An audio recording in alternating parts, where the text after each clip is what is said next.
What's going on, everybody? This is Randall Barnes, the founder of HBCU Pulse and the host of HBCU Pulse Radio. And man, I'm just sitting here and I'm in awe right now. I'm trying to gather the words to say because this has been a wild week.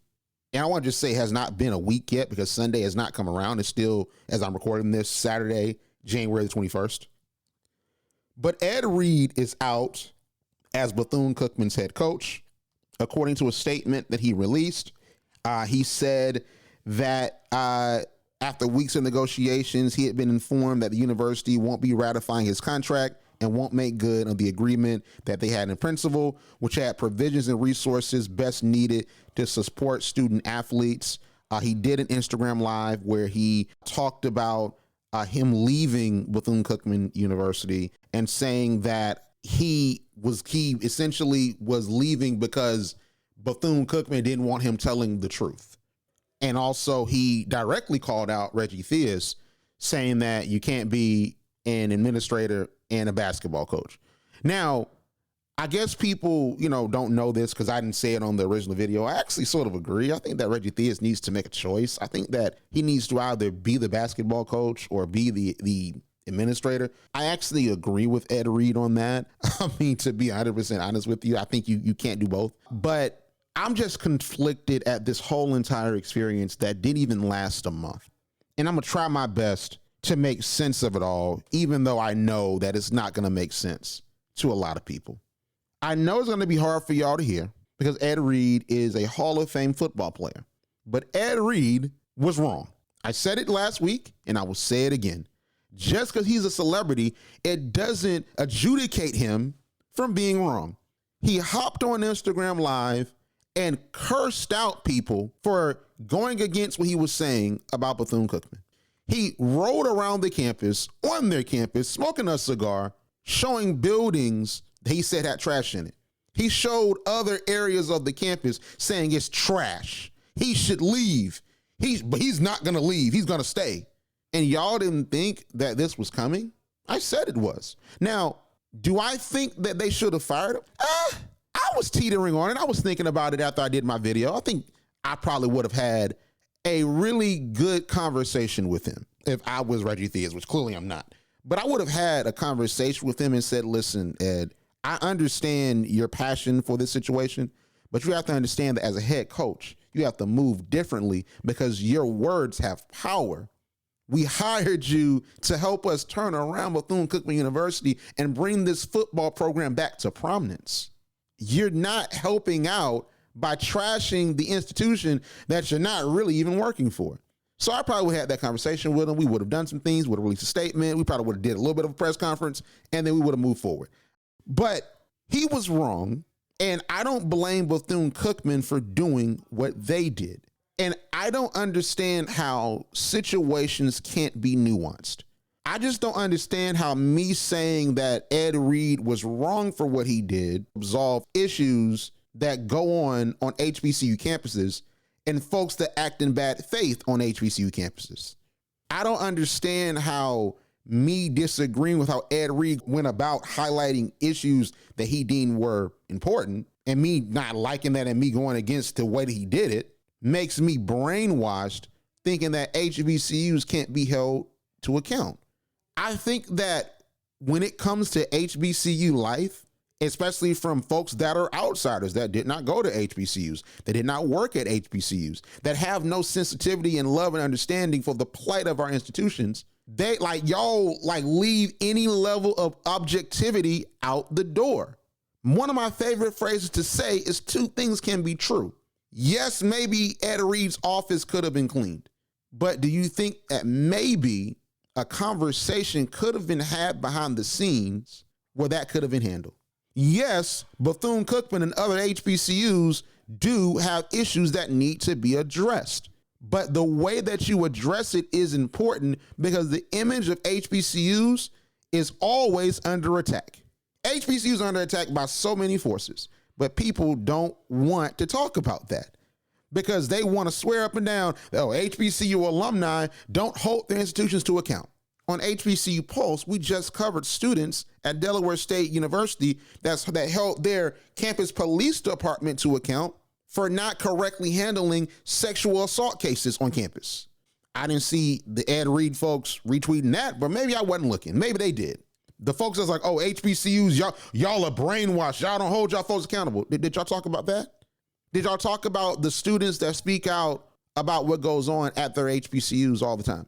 Did y'all talk about the student leaders that try their best to come up with the best solutions that they can using their platform and their power?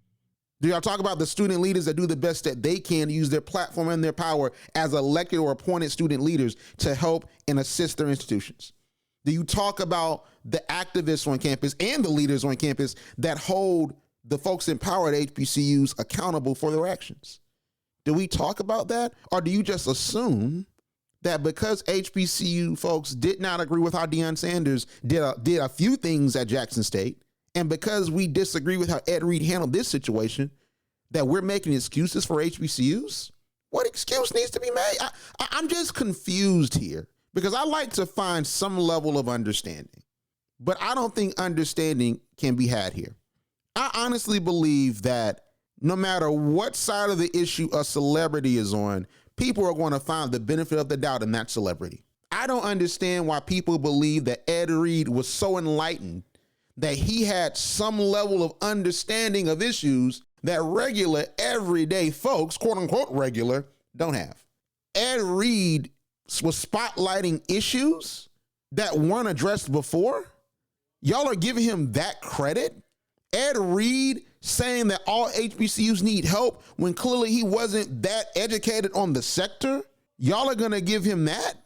And then say the HBCU alumni are wrong when we're doing the work, but then when we do the work, y'all say we're being biased and we're brainwashed? It doesn't make sense. That's what really has me perplexed here. How do we move forward if HBCUs are never going to be given the benefit of the doubt? And Bethune-Cookman from this hire is going to leave worse than they were when they came in. Because now the narrative is that they wronged Ed Reed. Now the narrative is that there's trash on their campus and that the students, the faculty members, the alumni don't care. Now the narrative is they fired Ed Reed for saying some level of truth when he wasn't there to even get the truth. He wasn't even there to get the information. But y'all shoot him so much bail.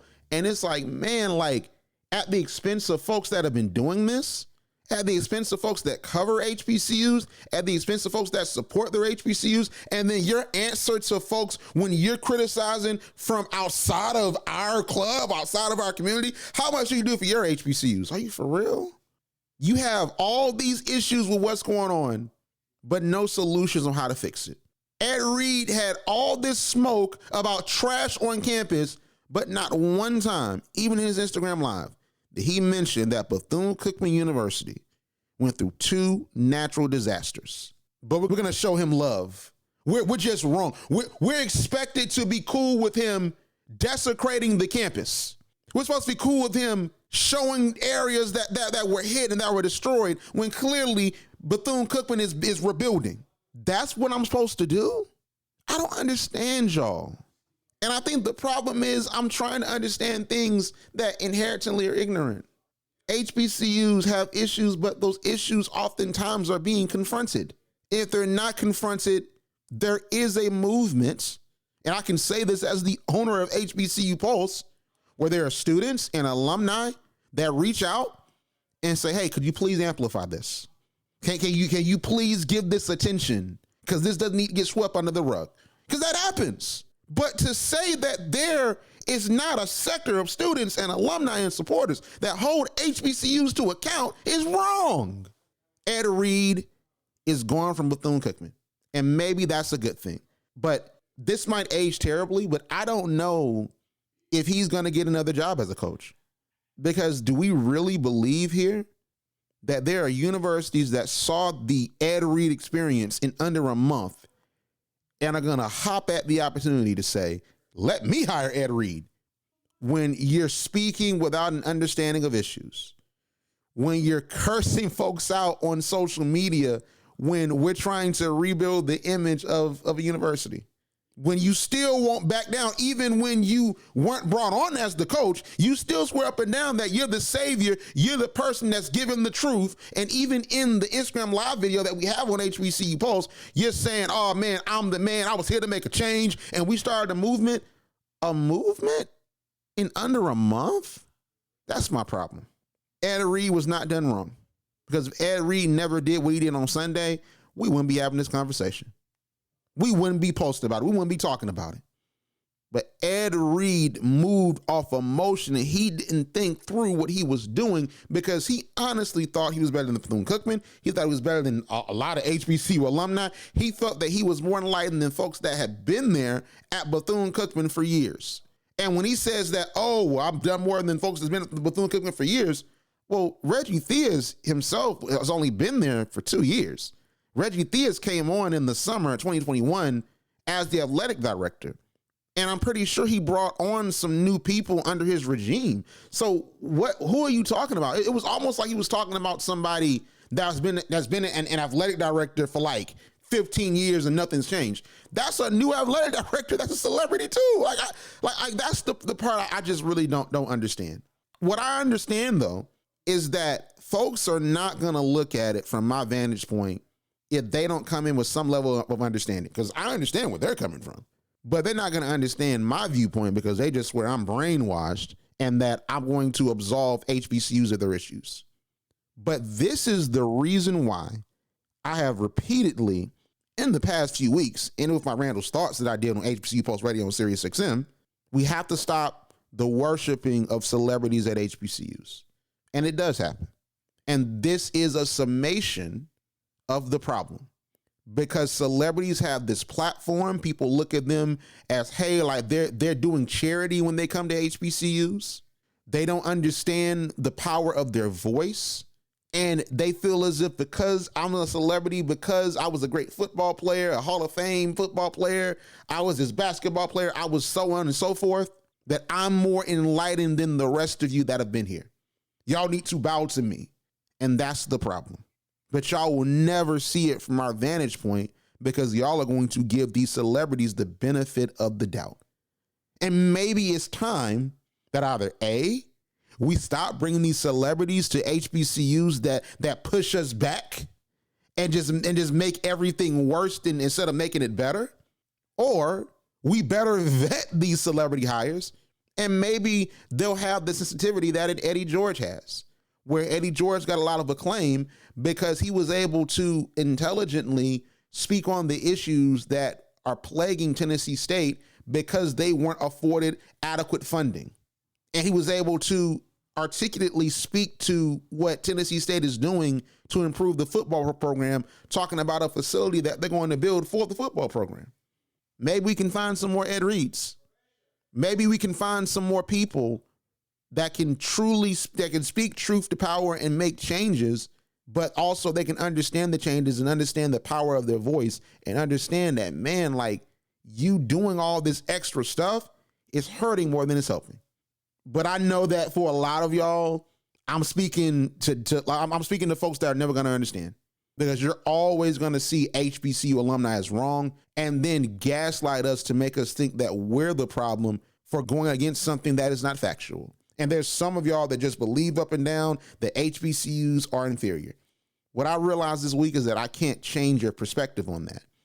But what I can do, as someone with this platform of HBCU Pulse, someone that built this at an HBCU, someone that has alumni that support this, that expect me to speak the truth on issues, to elevate the truth about our institutions, I'm still going to speak my piece, because maybe the detractors are not going to see it. I mean, people are going to spam the comments and say, oh, Ed Reed is right, Deion Sanders is right, and you're wrong. You know what you're talking about. You're a clown. You're this, you're that. But there are students that are looking at this, and they might come across the video and say, you know what? That's a good viewpoint. They're going to be folks that look at social media and maybe see an HBCU post, and they're like, you know what? I might go to an HBCU. I'm not doing this for y'all. We're not doing this for y'all as HBCU alumni. Y'all that are being detractors and never trying to see the viewpoint. We're doing this to defend the image of HBCUs from unwarranted attacks.